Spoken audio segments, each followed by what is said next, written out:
মাসুম বাচ্চাও মোবাইল টিপে, বাহ, বাপ মা ফুর্তি করে, দেখে রং চায়, বইয়ে বইয়ে মনে যেন চিপস খায়। আহ, অসংখ্য ফ্যামিলি তাদের বাচ্চাকে ঘুম পাড়ায় মোবাইল দেখায়, নাস্তা খাওয়ায় মোবাইল দেখায়, ভাত খাওয়ায় মোবাইল দেখতে দেবো, আপু খাও, তোমাকে দেখতে দেবো, মানে তোমাকে জাহান্নামে ফেলে দেবো, বিনিময়ে ভাত খাও। কি বুঝাইতে চাচ্ছে? আস্তাগফিরুল্লাহ। যুগ যুগ ধরে পৃথিবীতে এই পেছনের এই মুরব্বী, এই বয়স্ক মানুষগুলো, ওনারা সব ছোটবেলায় বড় হয়েছে মোবাইল টিপতে টিপতে, নাকি চাচা বলেন আপনারা? তো আপনাদের মা বাপ ছিল না, আপনাদেরকে বড় করে নাই, এখন আর এই আহ্লাদ কোত্থেকে আসবে? এই আহ্লাদ এখন কোত্থেকে আসবে?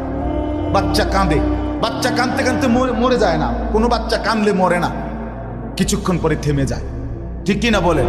2 বার কাঁদবে, 10 বার কাঁদবে, 50 বার কাঁদছে, এক সময় সে শিখে বুঝে নেয় যে আমার এটা দিত না, আমার এটা দিত না, তখন সে ভিন্নভাবেই বেড়ে ওঠে, বেড়ে ওঠে। আল্লাহ আমাদেরকে বুঝ দান করে।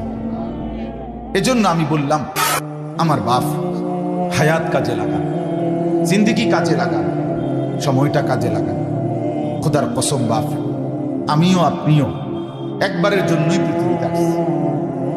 এই রাত একবারই আসছে, আর আসবে না। এই দিন একবারই আসছে, আর আসবে। আজকের 5 ফেব্রুয়ারি 2024 পৃথিবীর ইতিহাসে আর কোন দিন আসবে?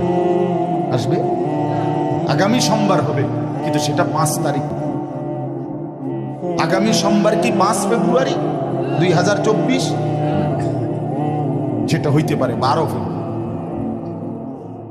এই একবার তাফসীরের মধ্যে আমরা পড়ছি, ইমাম ইবনু রজব হাম্বলি রাহমাতুল্লাহ আলাই তার কিতাবের মধ্যে লিখছেন, প্রতিটা দিন, খেয়াল করে শুনেন, প্রত্যেকটা দিন দুনিয়াবাসীকে ডেকে বলে, হে দুনিয়াবাসী, আমি শুধু আজকের জন্যই, একবারের জন্যই পৃথিবীতে এসেছি, কিয়ামত পর্যন্ত আর আসবো না। হে দুনিয়াবাসী, আমারে নষ্ট করো না, বরবাদ করো না, আমারে কাজে লাগো।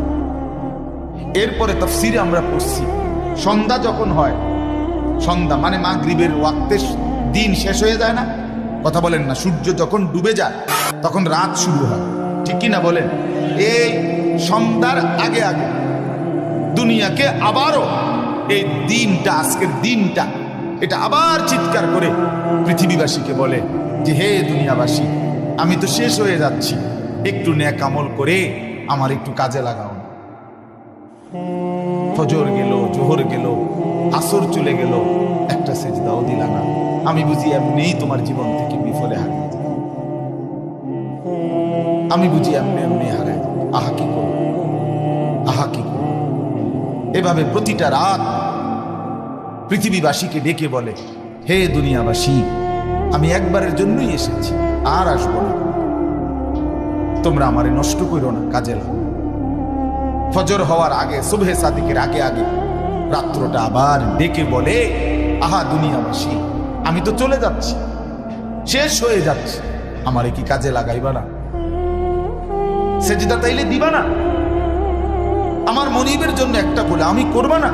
এভাবে রাত, সারাটা রাত ঘুমে ঘুমে, মোবাইল টিপতে টিপতে, নর্তকীর ছবি দেখতে দেখতে, নাচ গান, উলঙ্গ দৃশ্য দেখতে দেখতে শেষ করে দিলাম, শেষ করে দিলাম। আল্লাহ আমাদেরকে বুঝ দান করে।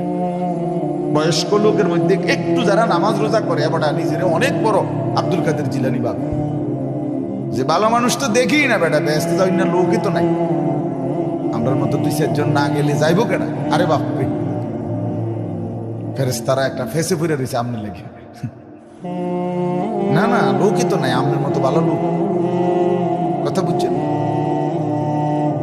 তাইলে এই জন্য এটা বললে হবে না, ধোকা না খাওয়া, নিজের ওযু, গোসল, নামাজ, জিকির, তেলাওয়াত, দোয়া, কালাম শুদ্ধ করা চাই, ঠিক করা চাই, দেখানো দরকার, সংশোধন করা দরকার। পাক না পাক, হালাল হারাম, জায়েজ না জায়েজ প্রতিনিয়ত শিখতে হবে। ছেলেটা বিয়ে দিতেছেন, একটাবার আলেমকে জিজ্ঞেস করছেন যে হুজুর, ছেলে বিয়ের মধ্যে কি কি সুন্নাত? মেয়েটা বিয়ে দিচ্ছেন, একটাবার আলেমকে জিজ্ঞেস করছেন যে হুজুর মেয়ে বিয়ে দিচ্ছি, কি কি সুন্নত তরিকা আমার নবীর জিজ্ঞেস করছেন কয়বার। বইয়ে বইয়ে হদ্দার মাতব্বর লইয়া মাতবর লইয়া বইয়ে হ্যাঁ ক শেয়ার কটা একটা কইছে ধরে শেয়ার 70টা হলে দূর বেকুব, তোর কোনো আকল নাই। 200 শেয়ারও করলি না তুই, লেখ বেটা 200 শেয়ার 200।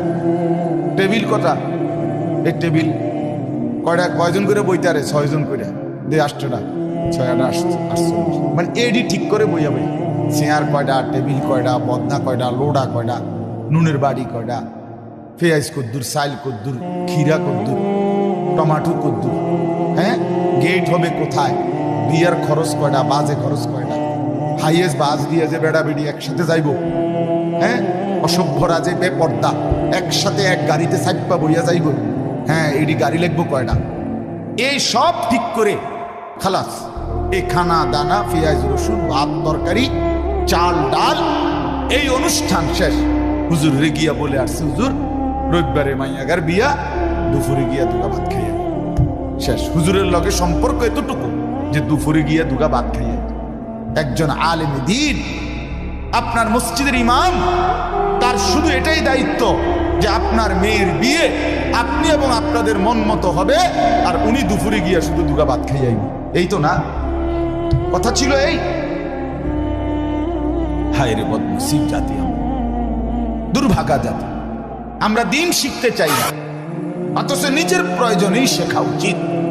আপনাদের প্রয়োজন, নাতিরে মাদ্রাসা দিছেন, ছেলে মাদ্রাসায় পড়ছে, আপনার নাতি হাফেজ হইছে, খোদার কসম বাপ এই কারণে আপনার যে অশুদ্ধ কোরআন শরীফ আপনার নিজেরটা, এটার মাফ মিলবে না।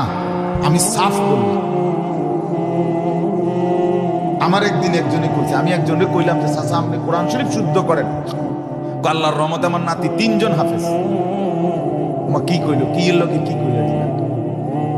আবার মানুষের আমলের সংখ্যার চাইতেও বেশি সৌন্দর্য দেন। লিয়াবলুয়াকুম আইয়ুকুম আহসানু আমালা। আল্লাহ তাআলা বলেন আমি তোমাদেরকে দুনিয়ার হায়াত দিয়ে পরীক্ষা করছি তোমাদের আমল কার কতটা সুন্দর। এজন্য এখানে কামিয়াতের চাইতে কাইফিয়াতের দাম বেশি, কোয়ান্টিটির চাইতে কোয়ালিটির দাম বেশি, অর্থাৎ সংখ্যার পরিমাণের চাইতে গুণগত মানের মূল্য বেশি। সেজদা তো দিছে 1 লাখ, কিন্তু ওজুই হইছে না। কথা বুঝেন নাই?